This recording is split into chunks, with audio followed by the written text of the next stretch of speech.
Hi guys, so ito yung bagong PAP or PAPR per branch, okay? So dito ilalagay namin dito yung mga audit namin sa store. This is all about ads.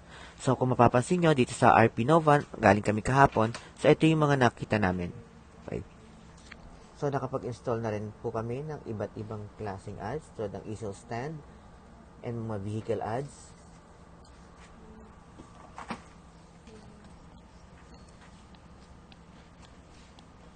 Yan. And yung sa streamer, nakapag-install na rin. Yan. So, nandito na rin, papakita rin namin dito yung mga iba't ibang promo ng store natin.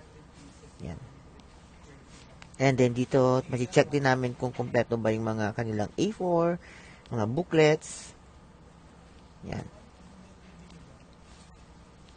So, dito masi-check din namin yung mga TV ads. And then dito, kung mapapansin natin dito, ito kasi yung mga approved ads natin ng mga mall. Yan, naghihintay lang sila ng layout sa atin. Okay, yung size, nasa akin na rin. Ito is Sintra board, which is approved na rin to. Okay, waiting lang po sila ng layout natin.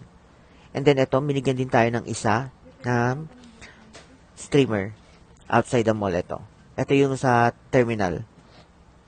Meron din silang ibinigay na ito, yung lamppost.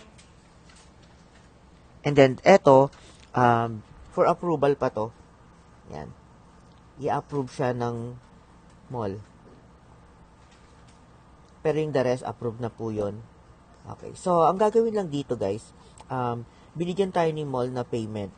This is free, Ang babayaran lang natin dito is yung mag-install, yung magkakabit ng mall ads natin, na which is 390 per hour. Kung makaka 2 hours sila, ang babayaran natin is, is 780. Yan. So, ganun lang. Kung mga 3 hours, for example, na 3 hours ang na-consume nila is 1,170 lang yung babayaran natin. So, yan lang guys. Thank you.